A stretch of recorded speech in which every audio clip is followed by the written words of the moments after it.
New York's own, Long Island's own, Chris Wade, who is in the house. This is amazing. See you. How about this? How are you? Chris, how are you? Thank you for coming in. It has been, you I come bearing gifts. Wow, amazing. I love it. For you. Look at that.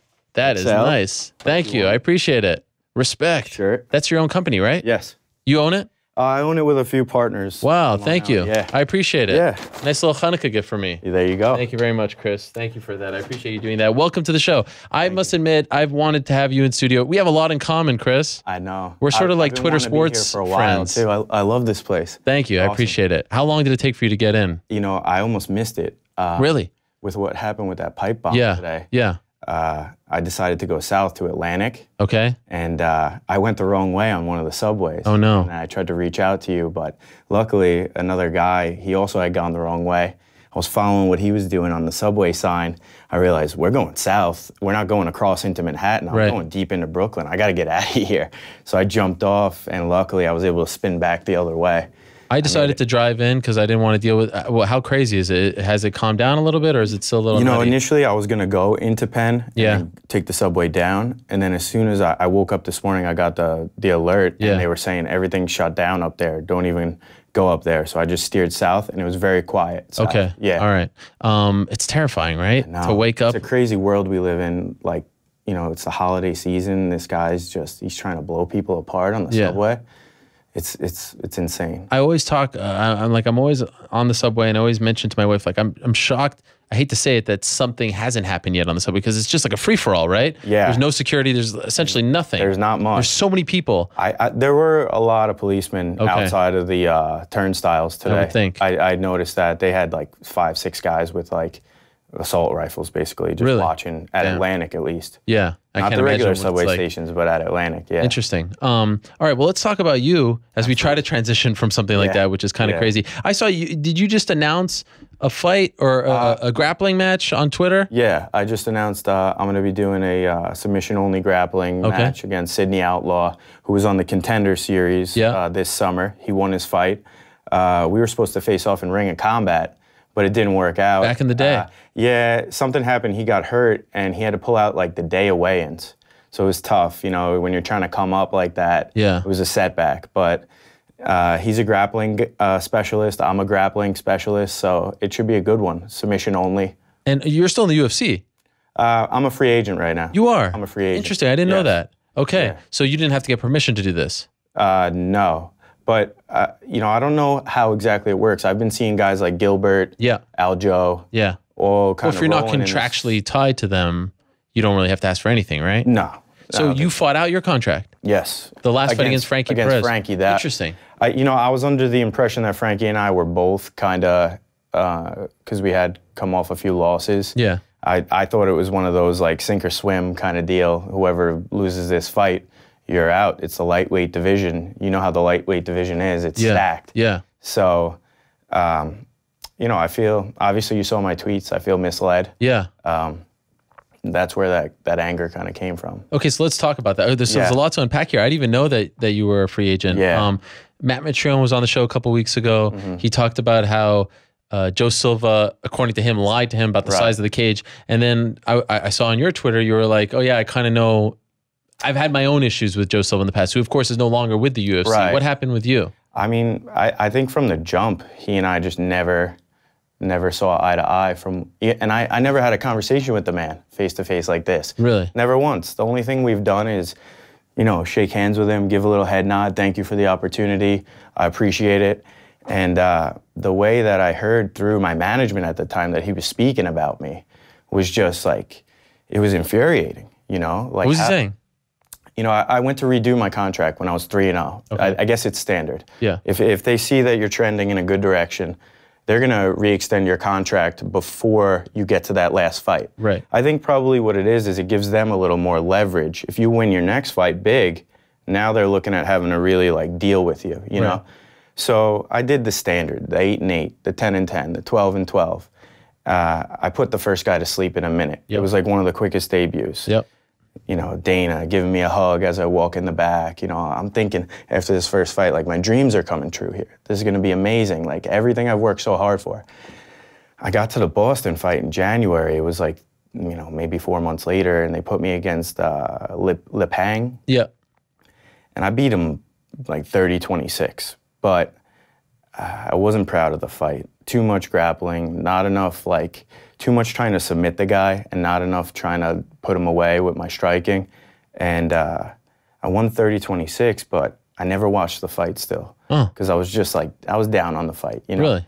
And from that moment, I got a sense when I went, even in backstage, I saw Dana, saw a couple of people, like they didn't even really want to like conversate. They were kind of like, you know, I tried to reach out, hey, just kind of right around you. I was like, something's not really right here, you know?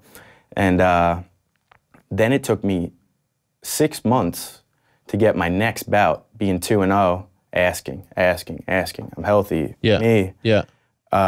And it had to be a short notice. They gave me like, all right, we'll throw him on 3 weeks, New Orleans with Mitrione, which is where I kind of started like getting to know him a little bit. Okay. Against Jagos, who got a raw deal in my opinion too with them. But I thought we got after it pretty good. You know, he was bloodied. We were going at it. I won that fight, 30-27 again, lost like no rounds. And I got no discretionary win bonus, which is like usually standard. My teammates will tell me, dude, I get discretionary bonus when I lose fights. Really? You didn't get one when you won a fight? I'm like, and this is the pre-sale era. We're not talking about the new UFC, right? We're talking about this the old. This is the old regime, yeah. And then when I got to 3-0, I thought I had like, you know, just a little bit of leverage. Yeah. You know? One fight left after that? One fight left. Yeah. Yeah. I think I was coming up on like 14-14. So I said to my manager, hey, do you think maybe we could, you know, negotiate up just a little bit, you know, get a little pay bump, couple grand, you know? He's like, you know, I'm going to ask. I'll go ask. He calls me back like distraught. Chris, it didn't go well. I'm like, what happened? No go? He's like, not just no go. I mean, he laid into you pretty good on there. Joe Silva? Yeah. Okay. I'm like, what do you mean? He's like, I don't even want to repeat the things that he said to you, about you on the phone. Really? I was like, what? How? He's like, it was ugly, man. What? It was ugly. And I'm sitting there like, what did I do to this guy? What did I do wrong to this guy that he's talking about me like this, you know? We've never had a conversation, nothing. And after that, that's when I started getting booked with like, first it was Taisimov. And I was like, all right, you know, let's go. He had the visa issues in Boston. So I wound up submitting Mehdi Baghdad. I'm 4-0 now. I want a top 15 fight. I'm like, let's go, let's do this. Yeah. We're climbing to the top.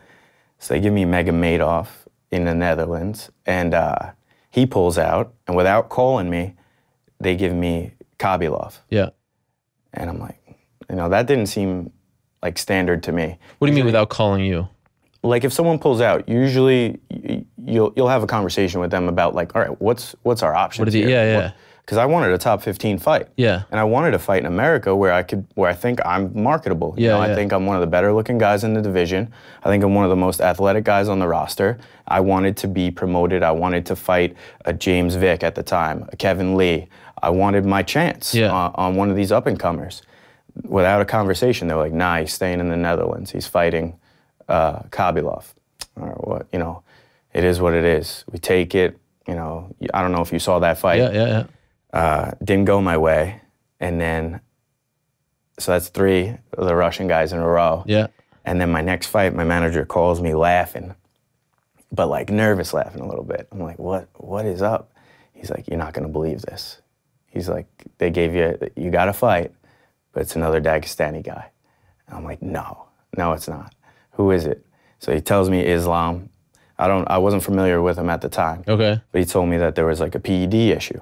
And I don't know if you've ever seen my Twitter, but I'm pretty vocal about how contact-oriented our sport is, that you're trying to harm each other in there. Yeah. So I'm very against PEDs, you know? So I was like, no, I'm not, you know, he's coming off an appeal suspension where like, he didn't really say he didn't do it. There was like an issue with the language barrier, something. It was a new on the banned substance list. Yeah. So I was like, no, you know, give me someone else. And that's when I knew, like, this is a problem. He's like, you know, I'm on board with you, Chris. We're gonna tell him this isn't the fight for us. Calls me back. He's like, that did not go well. I'm like, again? No, what could have possibly happened now? He's like, he said he's going to cut you, that you're in no position to turn down a fight. Who do you think you are? Blah, blah, blah. Now I'm watching guys hand cherry pick fights all across every division to try to work their way to the top. Now I'm like, this guy's got it out for me. And he basically said that. He's like, he's got it for you, man. And I think they were trying to trim the roster down. And I think he tried those 2 losses in a row. He tried railroad me and put me out after that. I wound up with new management, and you know, I was able to get on that Long Island card, thinking I'll right the ship. Now, by the way, did you change management because of this? Or? Yes, I thought that I contacted Sean directly because I didn't believe what they were telling me about John Shelby. No, my management. I was like, how could this be? Yeah. You know, they're telling me he's looking for a fight for you. He's looking for a fight for you. And then I'm like 4-2. I had the 4-fight win streak, and then the 2 losses to the Russian guys, who haven't lost since. And they're like, you know, they give me like a short notice. They call me about Felder. Felder fought someone in like Nova Scotia or something like that earlier this year. Yeah. He was supposed to be on the Barclays. Yeah. So I take the fight. I say yes to it. And then they give me the guy's name who he wound up fighting. I say yes to both names. I'm like, I'll do it. I'll take it. And no one even answers me back. They just booked the 2 of them. Oh my God. And this happened like 2 or 3 times this year alone, where I got called about something and then no answer back after I said yes. So after that, I get a call and saying like, yo, I think they're just gonna let you go. I'm like, you just gave me a fight offer last week. What's going on right now? So I went around, contacted Sean, like, we need to talk, you know? And I have respect for Sean. He treated me like, you know, a person. He didn't demean me or anything like that. But he kind of passed the buck a little bit, in my opinion, onto Joe, you know, trying to trim the roster down. I'm gonna try to get you a bout, but I'm not sure. And wound up getting that Perez fight. Yeah. And I think I won all 3 of those rounds too. Right. Wasn't my best fight for sure, ever. I wasn't that happy with it, but I thought I was, you know, next contract, moving on, let's go, let's move. I was told after that fight, we're gonna do your next contract when we get you your next opponent. So I waited from July to, you know, around my birthday in September. I'm hearing nothing. I'm like, something's not right. So I start calling. And that's when they don't even come straight forward with you. They just like kind of, that's why I made the reference on Twitter to the guy from Office Space, who he doesn't really get it, and they don't want to really tell him like what's going on, but he keeps getting moved and tucked away. And it felt like that, and, you know, I feel like I got railroaded, you know? And so they never offered you anything? Nothing. No contract offer, no fight offer? Nothing. I just kept hearing that it was going to happen. It was going to happen. It was going to happen. We got a lot of guys to get fights, like this, that, and the other. And then I'm still sitting here. Wow. They haven't made... 5 months later. Yeah. And, you know, it's not to say, like, woe is me, but to me, when I earn the record that I have 2 first-round finishes, and that's why I blew up. And I'm watching guys, like, on the main card. No offense to those guys. They're on the main card. This dude has no win streaks and never has put somebody away. And Sean's tagging him like they're buddy-buddy after the fight. He didn't finish again. The dude's like half a decade older than me. There's no consistency in anything that they're doing, or rhyme or reason. And that's when I got frustrated. I'm watching Michael Quinones and Sage. I called Sage out when I was 3-0. No love, nothing. Called Lance out after my last fight. Yeah. Nothing. It's like, I tried to look and see guys that this has happened to, and it's always the same thing. It's veterans that are getting paid a lot of money that they just don't see the value anymore in it. My contract is still very reasonable. The only guy I can see is like, the guy Hallman was like 4-3, but he put that Speedo on and got himself in, like, or if somebody got in trouble outside of fighting. But nothing. I don't know. I'm left to, all they tell me is like, you know, it's not right what they did. So at this point, are you moving on? Yeah, I'm moving on. You think your UFC career is done? I think so. Wow. I don't. This is shocking stuff. Yeah, I don't. You know what? It's not healthy for me, for my mindset. Like, they made me wait 10 months. They've made me feel every fight like a pit bull. That's not the whole organization. Sure. I love the PR guys, Chris and Christian and everybody. That's Dean, and they're all amazing people, great people. But the way they treat the fighters, I mean, look at my buddy Aljo, like with this weekend. Excellent fighter. Anything can happen in there at any time. Yeah. You think that that's worth what you're giving us, and for that, and then you're gonna treat us like this on top of it? Like, to me, that's where I had to like just voice my frustration. Yeah. Do you feel better now that you've kind of come out? And I do. I do, because I didn't have an outlet. Like I said, this is all middleman stuff with management. So there's no way to, like, unless you go around and like really try to get at them with a calling his number or something, you really don't speak with them. You're just hearing things. So the reason I chose Twitter was so that I could at least, they would read or see my frustrations, you know? Do you think it worked at all? I don't think they care about anything. They just want to use whoever is coming up, whoever social media is the strongest. I don't think it's about who's the best fighter or who can get their hand raised anymore, which I understand. Like, they got to make money. But they never put me in a position where I'll cost them money. Right. I've been tucked in a prelim for my whole career with them. They never wanted to promote me. You know, I talk to guys, I'm not going to name names, that are hand-picking fights, getting raises, and that when they have conversations with them, they're saying, we're going to build you. You're going to build them. So you keep the 1 and 2, 1 and 3 guys around as guppies so they could be eaten by the big. I think I'm like a threat because they don't want to promote me, but they know that if they, like, my thing is like, put me down then. If you don't want me around, just put me down. Give me a fight against one of these guys that you think are better than me, and let them knock me out. Let them submit me. And then I'll go like this. This is, you know. But why do you think they don't like you? I can't fathom it. Nothing happened. Maybe I got a little outspoken about some issues on the internet early, and they thought it wasn't about what?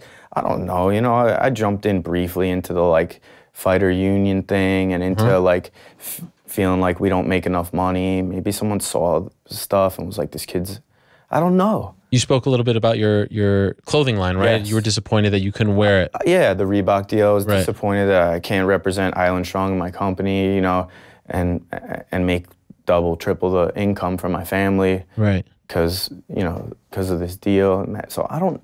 So the only thing you can think of is that maybe you were being punished, but no one actually came out and told you, like, hey, the reason why we don't want to be in business with you or promote you or build you is X, Y, and Z. You never had that conversation. Never had that conversation. Did you think when Joe Silva left that maybe things would change? Like, I thought things were going to get better so fast. I thought I thought we just didn't click, and he didn't believe in me, and I thought that I was going to get some sort of a fresh start with the new company. And I went to that athlete retreat this year. Like, I don't know.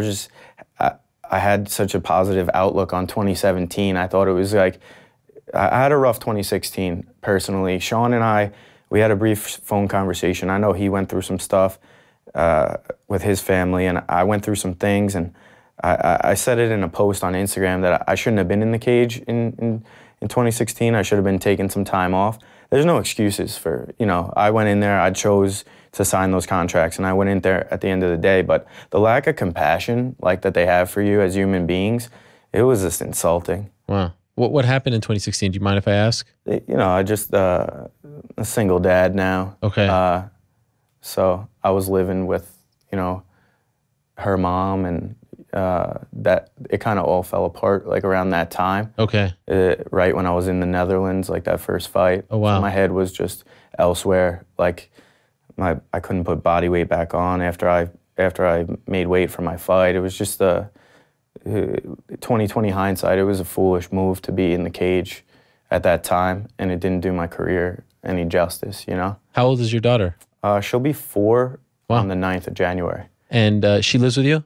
Yeah, I have her half the week. Half the week, yeah. Okay. How are things now? Like, how are you adjusting to this? Things are way better now. Okay. Definitely much more adjusted to the new schedule, the new reality. Right, the new reality. But again, you kind of go to them and you have a moment as like a human, and you try to. They're just like. You mentioned this. I mentioned it. Yeah. Yeah. He knows that I mentioned it. And he kind of cut me off quick and was like, "Listen, I see where you're going. I'm just gonna cut you off there, and I'm not saying that I'm getting rid of you. I'm gonna try to get you something, but nothing for you right now." And just kind of like. Dang. Yeah. What was it like? So you got. It's amazing to me that, it feels like almost every New York fighter has had a chance to fight in New York. Yeah. And you were the last one, right? But you got Long Island, right? I got Long Island, which was huge for you. Yeah. I mean, that's your mecca. And you got the first fight. That was cool. You got to be the first one in there. Yeah, that was cool. And it was a great performance. I remember talking to you afterwards. Did you think in the back of your mind that there was a chance this was your last time fighting in the UFC? Like, was that even a remote possibility? Were you emotional about it at all? You didn't even mention it to us in the scrum. You never even hinted at it. Well, I get really I'm a wrestler growing up, and I take things like really, really hard. I'm very critical of myself, and I know that I'm still not living up to my potential. I know that like if you ask my teammates or people that I spar with or move around with, that I still have so much more that I haven't even shown, and I'm still young and I'm healthy, and I want to get in there. And I fought Frankie, and I let other things like I thought I played it a little too safe, to be honest with you. Okay. I thought I could have opened up more, and I think that they probably agree. But at the end of the day, like, can you name one person that's 5-2 in the UFC with 2 first-round finishes, and they don't even want to speak to you? Yeah. Like, not even given a lowball offer. No offer. Nothing. Just radio silence. Did you see anyone in the back after that fight? Did you say, "Hey, are we going to talk? What does this mean?" I didn't know. I thought that I was told, like I said to you, when I spoke to you, yeah. I was like, all right, on to the next contract. Let's see who we get next. Wow. I made a call out. Yeah, you were talking about Nick Lentz. It was a great call out. I was out because, he had just fought Islam, and we saw what Islam did with that fight. So I was like, this is a good matchup. No offense to him or anything. This is a fight game. They want to see you call people out. Yeah. They came up to me. Who do you want next? Yeah. I don't know. I just was thinking like, all right, 5-2. We're moving. No, it was a great call. He even responded to you on Twitter moments later. He was a little upset with me. It's just the game. No, nothing personal to him. But it didn't sink in for months until you realize something's not right here. So at what point did you turn the corner and say, all right, this is it? At what point did that realization set in? Well, I knew that I was a free agent, and I just I wanted to explore my options because I've seen a lot of guys starting to do that. Yeah. And I still see a lot of value in myself. I think I'm one of the best lightweights in the world. I think no one's ever dropped me. No one's ever put me away.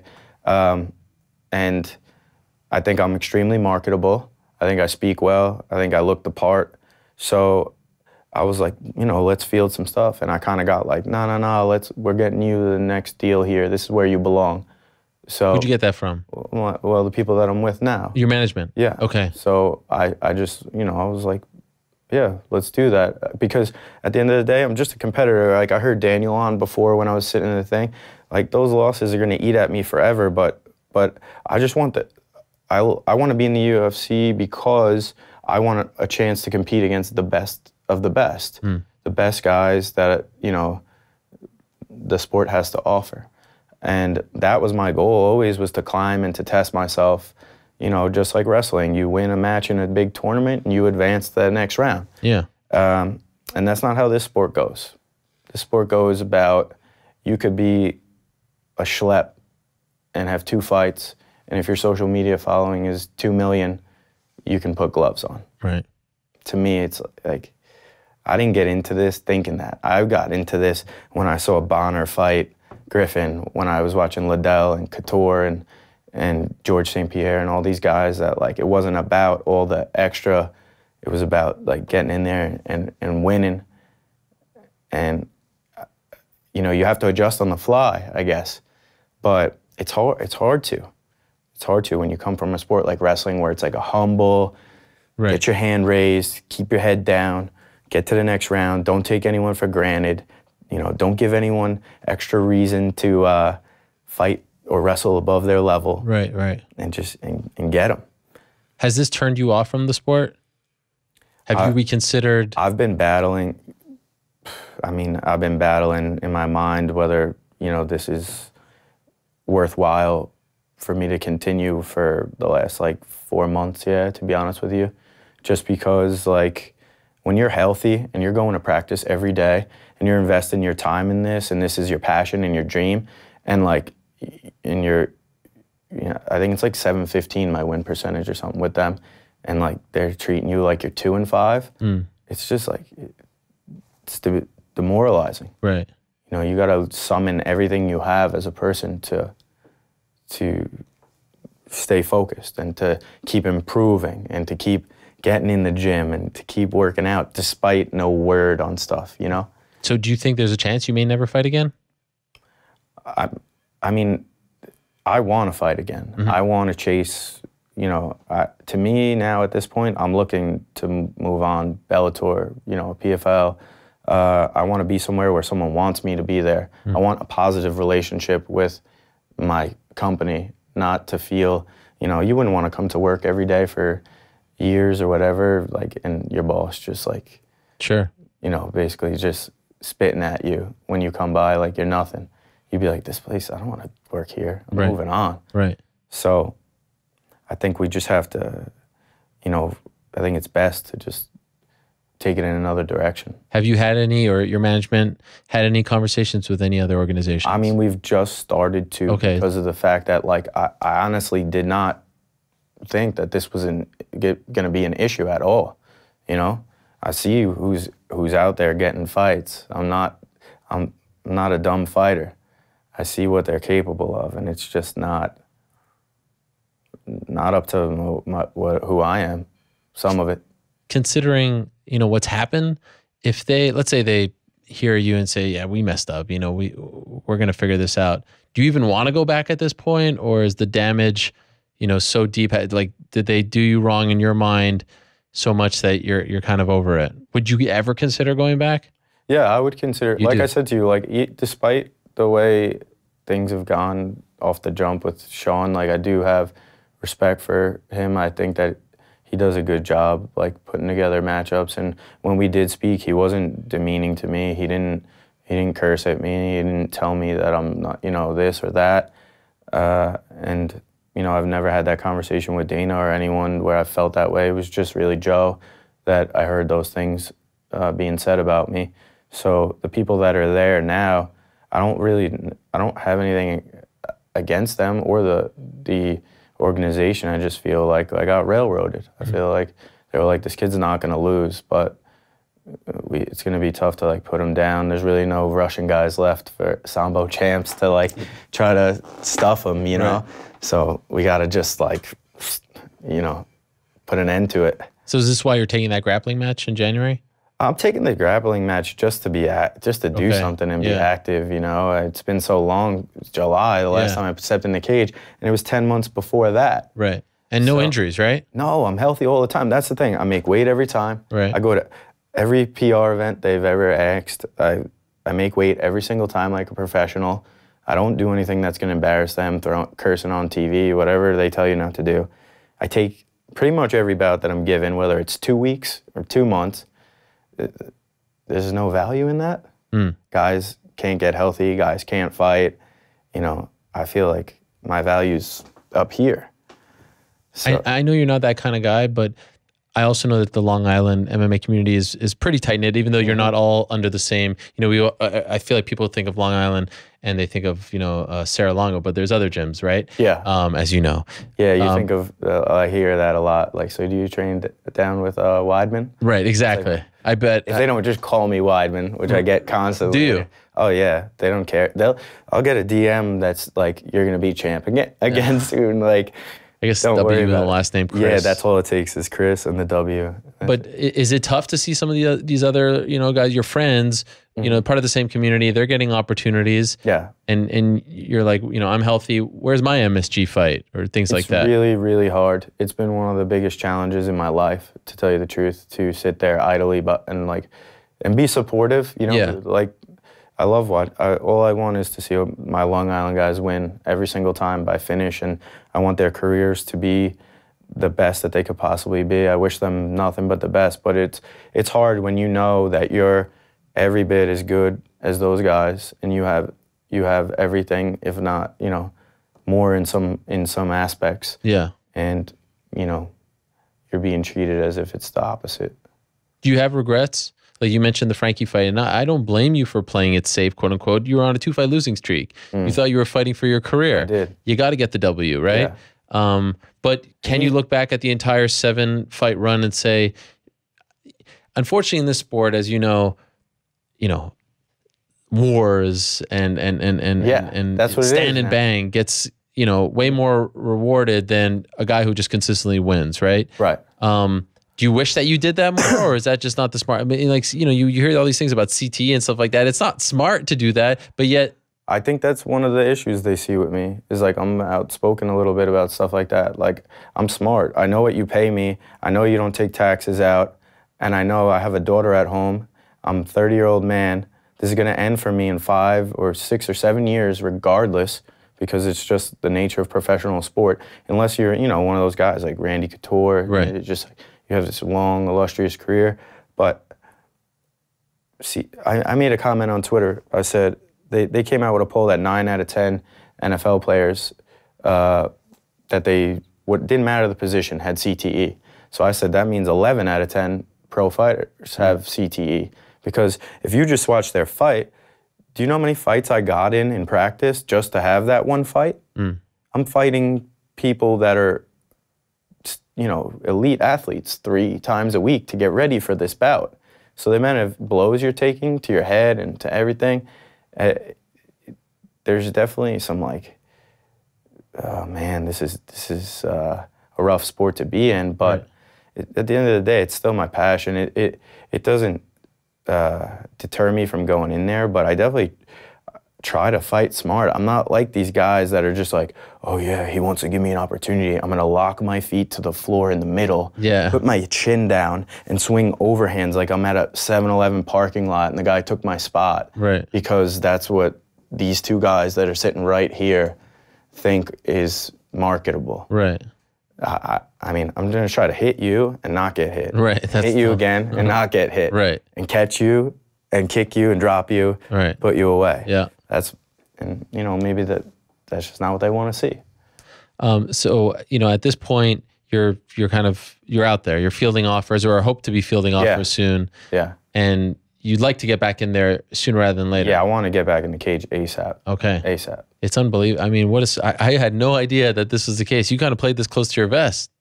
Yeah. I mean, to tell you the truth, it's a little bit embarrassing, right? I don't know about that. I mean, I don't see embarrassing in what sense, that they didn't want. I got people walking around to me all day. When's your next fight? Right, When's your next fight? They don't understand or get it. They're like, you won. What do you? Yeah. And I'm trying to explain to people like, it's the system. Right. It's a long conversation. It's such a long conversation. I can't even do it anymore. Right. And correct me if I'm wrong, you didn't really want to get into someone kind of convinced you, right, to get into MMA after wrestling? Yeah, I was a baseball player. Right. I just had I was a lefty. I could hit, and the wrestling and my teammates and how good we were in high school, it just got me bored or stale of the lack of action in that sport. Yeah. Led me away. And then while I was coaching wrestling after high school, I had my first coach, Joe Panarello. His son was coming down to my wrestling practices. He was watching UFC all the time. He's like, would you ever be interested in doing that? And I was like, maybe. And then he finally got me to hit pads. When I hit pads, I had a huge smile on my face. I loved it. Yeah. So we just took it from there, and he gave me some kickboxing fights. I started putting people away in kickboxing fights, like 3 or 4 fights where I think I put everybody away. And I just jumped right into basically pro MMA. I went 1 amateur fight and then Ring of Combat straight through. Do you ever think back to that, conversation with your friend and say, man, yeah. No, I don't regret any of it. I wish it was, I want it to still continue. I think, like I said, that there's so much more for me. It's frustrating when you have to, there's no season. This isn't baseball or basketball where, the season's coming and the playoffs are coming, and if you just perform and that's it. It's just all matchups, exhibitions that they make. Right. You see how it goes now. Sure. My belt's been locked up for how many years? Yep. They're going to announce soon that it's getting buried with that guy. It's not going anywhere. Right. So, I mean, it's just changing very, very rapidly. I mentioned at the top of the show, GSP vacated the title. I have the utmost respect for GSP. He gamed the system, though. He gamed the system. He saw that there was a fight, and he said, that's a fight I could win. I can make history with that fight, and let me go in there. And then a week ago, or 10 days or so ago, Dana White said, I'd be super pissed if he, vacates the belt or doesn't fight Whitaker, right? And then he comes out after he vacates and says, I wasn't really that pissed after all. And that's why I put in his contract that, he should fight Robert Whitaker, because I knew he wouldn't fight Robert Whitaker. And what does that say to you? In this past year, they don't really care about the belts and the rankings and the title lineage and what's good for the sport and what's good for the UFC.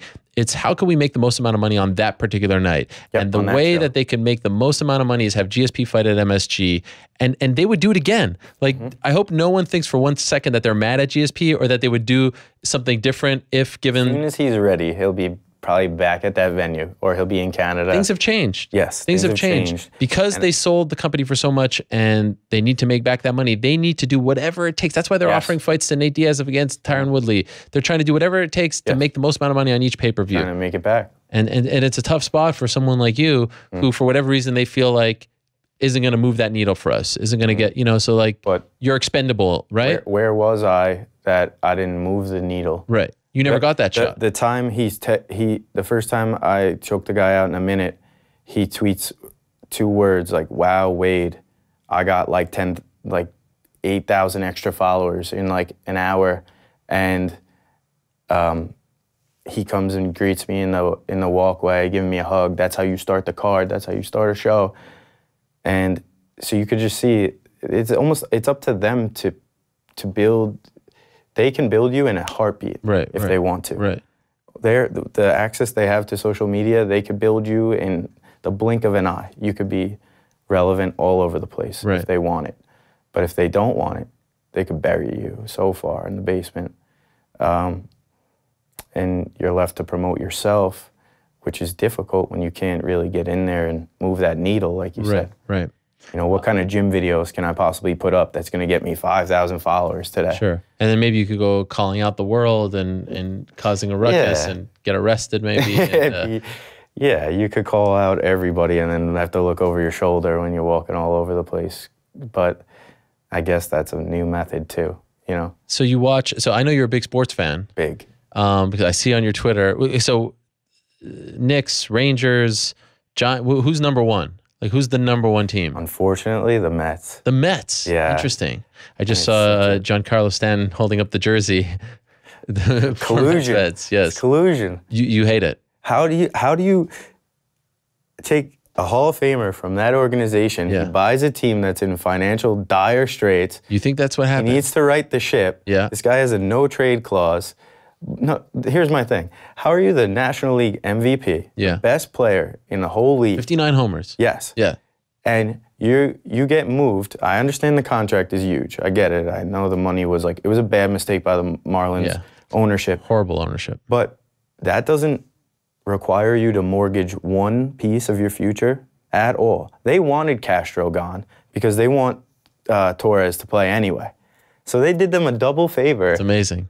They made out like bandits, and it, to me as a Met fan, just sitting back and Sandy Alderson's we're gonna see what we can do here, and watching them have that same young team that we had 2 years ago when we played the Royals, and I'm watching it dwindle season by season. The pieces are just starting to break and fall off, and they got close, not even as far as we did, and now they're hammering home to go for the throat, and that's the difference between the Yankees Their rebuilding, phase lasted like 2 months. Yeah, it's unbelievable. Also, the little train that could Yankees, like the feel good Yankees, also lasted like 4 months. Now they're a juggernaut. Yeah, now like the murderers row. Talk of Major League Baseball, the Knicks. That's what we share. I know. You're tweeting about them all day. You're tweeting. That's what I love about your feed. You're so in tune with the world of New York sports. That's another thing with the marketing. Like, who else is talking sports like I talk sports? I remember. Yeah, I was asking you about doing sports radio, things like that. Yeah, you should have been the guy replacing Francesa. Yeah, right. That would have been amazing. Imagine that. Yeah. I think that if they do so much cross promoting now with sports organizations, that's perfect. A perfect alley for somebody like me. But hey, who am I? Are you a big Francesa fan? Are you sad to see him go? It's love, hate. I listen. I love listening. I find myself tuning in every day, but some of the stuff he says is just... You hate listen. Yeah, kind of. A little bit. But even with going back to the Knicks now, with Carmelo being gone, man, it's like a new... It just feels so positive now. It is positive, but it's fool's gold. Because the reckoning is coming. If you look at their schedule in January, it's like 24 of 28 games on the road. I don't know if you were watching on Saturday. I was certainly. I tweeted like, "Oh man, there's so much going on." Yeah. Bellator, UFC, Lomachenko, Rigondeaux, and Knicks Bulls. I was tuned in, and they freaking lose to the Bulls, the worst team. We can't win a game on the road. It's worst road record, and all their games are at home. At least now, but the reckoning is coming. What are we, 13-13 or something? Yeah, they're 500 again. Yeah, beat the Hawks yesterday. What are the Thunder? Yeah, that is nice. It is nice. Were you on board with that? I was on board with it. You were. And he was just like, the writing was on the wall. Yeah. It was so many seasons where he just like, he either didn't have enough pieces and he couldn't, he doesn't mesh that great, I feel like. Every time where he goes, like Westbrook's going to get angry. Yeah. I'm telling you, it's happening. You don't see them at some point righting the ship? You don't think this is going to work out, the three-headed monster? I think that he needs to take that step back that everyone keeps suggesting. I know they've spoken about him coming off the bench or something like that. Melo. Yeah. Yeah, good luck. He keeps, I know, but I mean, to have them all on the floor at once. It's tough. It almost takes away from the flow. That moment, I don't know, I mean, I'm sure you saw it, when Enes Kanter went up to LeBron for his rookie. I continue to watch that moment. Like when I'm down, that's New York Knicks basketball. Frank getting in his face. It was amazing. How awesome was that? It was amazing. Just a kid. I love these guys. 19 years old, French kid. I like to watch them play. I don't care that they're lacking like a piece or two to really like push yet. I see a want now to like win basketball games. Right. I like watching Beasley play. You like Beasley? Yeah. Sometimes he gets a little crazy. Yeah. He is good. He's a nice little piece to have off the bench, like an eighth man. He's like a renegade. Right. I love McDermott. What a great trade that was. Yeah. Kanter, McDermott, KP. I mean, I would bow down to. I mean, if he came here, I don't know what I would probably faint. He's our guy. That's why I wouldn't trade him for Stephen Curry. I wouldn't trade him for KD. That is our guy. I want to see that through. I'm big on that too. Like, I get very hung up on the homegrown. Right. That this was our guy. Yeah. You get that like feeling. Yeah. As opposed to like trading for a free agent. Last year with Phil Jackson. Threatening to trade him, even talking about the idea of trading him, even if it was mind games. I think that's what got him finally. Yeah, I mean... I think that he stepped one too far there. So it's Mets, Knicks, Rangers? No. I would say it's Mets, Giants, and Knicks, Rangers. Jeez Louise. Yeah. It's not been a good... 2017 I know you were happy to see Ben McAdoo. Every facet of sport has been like, I just want to like hit the fast forward button. Yeah. McAdoo, happy though. So happy that he's out. You weren't in favor of the benching? No. You were in favor of it if it was for the rookie, though? Yeah. You're okay with that? Got to see what he's capable of. We know what Geno Smith is. Right. So when they put him in, that was just to me like a slap in the face. He gives us the best chance to win. With the hair and the mustache. You ever call up to these radio shows? No, I don't have the patience. You don't have the patience? Yeah, I don't have the patience. How do you have the time to watch all these games? I've tweeted at like Boomer and Carton. I see you tweeting, Alan Hahn, I see you tweet all these guys. Yeah, I'll tweet to them just because it's easier to get to them. But when you wait on the phone for like Francesa or something, it could be over an hour. Have you ever called? I have. I've spoken to like Steve Summers. I've spoken to... It's hilarious. Yeah. I've called. That's amazing. Night guys like Tony Page, when I know I could get through. That's true. Late night is the best. Yep. Would you like to host a radio show one day and do sports talk? It's a dream. Yeah. We hear all these guys talk. It's when sports are your passion, to get to... Why don't you do a podcast or something? Get your foot in the... Island Strong starting a podcast. There we go. When's it starting? We're starting in like 2 weeks. Okay. And the topics are going to be, we're going to be broad with it. Okay. And I hope to be the guy that's heading up talking sports, locally. A piece of advice to someone who hosts a podcast: don't go too broad. Okay. Don't go too broad, because in this day and age, people want niche. I could open up my phone right now, and I'm a Bills fan, right? Yeah. Unfortunately, but great game yesterday. See that in the snow? That was incredible. I could get a Bills podcast right now, right? I could get a Knicks, although there aren't any good Knicks podcasts, and I feel like the Knicks media coverage isn't that great, but that's a different story for a different day. Anyway, people want, they want niche. So if it's too broad, like New York sports is great, but it can't just be about everything on life, because you need to like kind of zero in on something to get people. Like my show, MMA, of course, like people are probably mad, like, how dare you talk about New York sports? Yeah, we're probably, people are getting pissed off. Right, but you know what I'm saying? So I think it's a great idea. I think you should do it. I fully support this, and I'll be listening. And please talk about the Knicks, because there's no good Knicks podcasts out there. I appreciate the tips. Yeah, for sure. I'm happy to give tips. You're as good as it gets. Podcasts are all I listen to. I don't listen to music or anything. I love the idea of podcasts. I'm not a big music guy. I'm more into podcasts. And the reason why is because I can sort of get everything exactly how I want it, right? If I want a basketball specific one, I go to a basketball specific. Yes. The ones that are just broad, you don't know what you're going to get, so you kind of lose patience with them. You get what I'm saying? I try to, exactly. I try to go through, like I'm a huge Joe Rogan fan. Yep. His comedy, his podcast, but I still will try to go through, like you said, and I'll see what that person's going to speak about. That's and right. if it's not something that really does it for me, I'll pass it up. Right. So I love this. I see what you're saying. So 2 weeks, Island Strong? Yeah, a couple of weeks. We got all the equipment. We're ready to rock. Who is it? Who's on the show? It's my partners and I. Okay. But what we intend to do is to highlight local athletes, like guys on Long Island, people that have made it, local, very successful business people. Great. Started really there. But I want to be able to dabble into some of the stuff that New Yorkers and Long Islanders care about. Like you said, New York sports, stuff like that. So, that's great. Yeah. I love that. All right. Things are looking up. Yeah. Things are looking up. So we've got a podcast coming. We've got the clothing company. Yes. Doing okay? Island Strong, yes. Yeah? Where can people... Everything. Long Island MMA, we just opened another location in Islip with LaFleur and our jiu-jitsu coach, Greg DePasquale. Okay. So the gym's going great. The business is going great. I just got to get locked in a cage. You got a grappling match? Grappling match coming up. Getting paid for that? Yes. Okay, that's good. So it's just time to put the gloves back on. You're open for suitors. You're ready and willing. I'm available. Come on. Let's do this. Yeah. Come on. Bellator, PFL. I don't know what's going on with PFL, if I'm being honest. Yeah, I'm not sure yet either. It's a little bit. No, I'll tell you the truth. Like I'd like to fight in Bellator. Bellator would be great. I think before ink dries, I'm in my head one of the top 10 guys there. Get a fight. They could use some lightweights. Yeah. They don't have a face in New York yet, I don't think. That's right. Right? This is great. Liam is, he's a New Yorker, but I think he's British, right? He is originally, yeah. Right. Yeah, Lee McGeary. I'm your guy. There we go. Scott Coker listens every week, by the way. Does he? Yes. Hi, Scott. Well, this has been great. I mean, honestly, you kind of threw me a curveball there, if I'm being honest. I had no idea. Like sometimes I say like, oh, I had no idea. I really had no idea that you were a free agent or anything like that. Yeah, that was a little tight to the vest just because I thought that, I was told that it's best to be that. No, I thought there was a non-issue, No, I appreciate you coming out and saying it. People have to know the story and know what you've been through. And there's really nothing, I think, positive that comes out with keeping it close to your vest, because then people can't connect to your story. People want to be emotionally invested in your journey. Yeah, I just want to start to be a real person and not be so like and tell it how it is, and maybe the fans will appreciate that. I think they will. Yeah. I think they will. I mean, the tweets alone is what kind of said, I need to get Chris in studio. I got a couple like the Connor, who the fuck is that guy? But it's all right. Forget that. You'll know soon. I wish you the best, Chris. Thank you so much. Keep it up, my man. Thank you for having me on. All the best. Keep us posted on the contract talks, and hopefully you get what you deserve. Absolutely. Hopefully you get a good home where they respect you and they give you good opportunities, and hopefully the Knicks win in 2018. I feel it. Yes.